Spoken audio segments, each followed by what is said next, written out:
சாகே இதுதான் பவர்ஃபுல்லா, இதை விட பெரிய ஆள் யாரும் இல்லையா அப்படின்னு கேட்டுட்டு இருக்க. நீ தெளிவாக தான் பேசுறியா? நான் அவனை கூப்பிட்டா உனக்கு அதிர்ச்சி ஆகும், பரவாயில்லையா?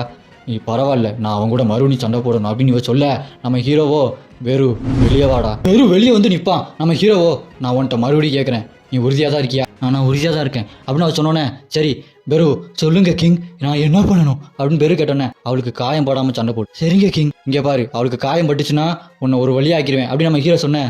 சரிங்க கிங் சரிங்க கிங் அப்படின்னு அது பயந்துட்டு போய் சண்டை போட ஆரம்பிக்க பாருங்க. போன வேகத்தில் லைட் எல்லாம் வெடிச்சு சதறி அவ்வளோ வேகமாக போய் டக்குனு முதுகு பின்னாடி அந்த சீசன் 2ல் நின்ன மாதிரி நிற்கும் பாருங்க. அதே மாதிரி நிற்குது. நான் இப்போ அடிக்கணும்னு சொல்லிட்டு அவள் வாழை வீசுவா, அது சும்மா அசால்ட்டாக 2 விரல பிடிச்சிட்டு எத்தா நின்றுட்டு இருக்கும். அதை பார்த்து சாக்காயிருவா. அப்போ அந்த பெரு அப்படின்னு ஓங்கி ஒரு கத்து பாருங்க. கத்துனதுக்கே 1/2 கிலோமீட்டர் தள்ளி போய் நிற்பா. நம்ம ஹீரோ இதுலேயே தெரிஞ்சிருச்சு, இந்த சண்டை இதோட நிப்பாட்டிக்கலாமா? இல்லை நான் சண்டை போடணும் அப்படின்னு அவன் சொல்லுவா. நம்ம ஹீரோ இவன் ஏன் இப்படி அடம் பிடிக்கிறா?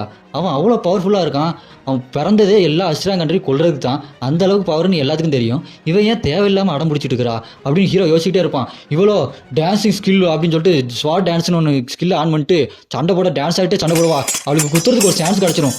ஓகே அந்த பெருவோட நெஞ்சிலே குத்திடுவா. பெருக்கு எல்லா கண்ட்ரோலும் லூஸ் ஆயிரும். அவனுக்கு செல்ஃப் டிஃபென்ஸ் ஆனாயி இவன் என்னோட எனிமி அப்படின்னு கண்ணெல்லாம் ரெட் ஆகி அப்படின்னு அடிக்க வருவான் பாருங்க. கண்ட்ரோல் லூஸ் பண்ணி நம்ம ஹீரோவோ நிப்பாட்டு அப்படின்னு கத்துவான். அவன் நிப்பாட்டாமல் அடிக்க வந்தோம். நம்ம ஹீரோ டக்குன்னு உள்ள போய் கையை பிடிச்சி, நான் உன்னை நிப்பாட்டுன்னு சொன்னேன் கேட்கலையா அப்படின்னோடனே, வெறும் மன்னிச்சுங்க அரசு. அப்புறம் சாகை கிட்ட போயிட்டு, நீ ஏன் இப்படிலாம் பண்ணுற? இந்த பேரே வைக்காத கில்டுக்காக நீ உன் உயிரையே பணைய வைக்க போறியா? இந்த மாதிரிலாம் நீ பண்ணணும்னு அவசியம் இல்லை. உனக்கு என்ன என் மேலே இன்ட்ரெஸ்ட்டா? என்ன எது லவ் பண்ணுறியா அப்படின்னு நம்ம ஹீரோ கேட்டுருவான் டக்குன்னு. அவள் ஆமாங்க எனக்கு உங்கள் மேலே இன்ட்ரெஸ்ட் தானே அவனும் வெக்கத்தை விட்டு சொல்லிடுவா.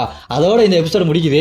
இவங்க 2 பேரோட ஜோடி எப்படி இருக்குதுன்னு கீழே பிங்க் ஹார்ட்டில் கமெண்ட் பண்ணுங்க. இந்த வீடியோ பிடிச்சிருந்தா லைக் பண்ணுங்க. அடுத்தடுத்த எபிசோட்லாம் வேற மாதிரி இருக்கும், ஒன்லி ஆக்ஷன் தான். நீங்கள் தொடர்ந்து இந்த வீடியோ லைக் பண்ணி சேனலுக்கு சப்ஸ்கிரைப் பண்ணுங்க.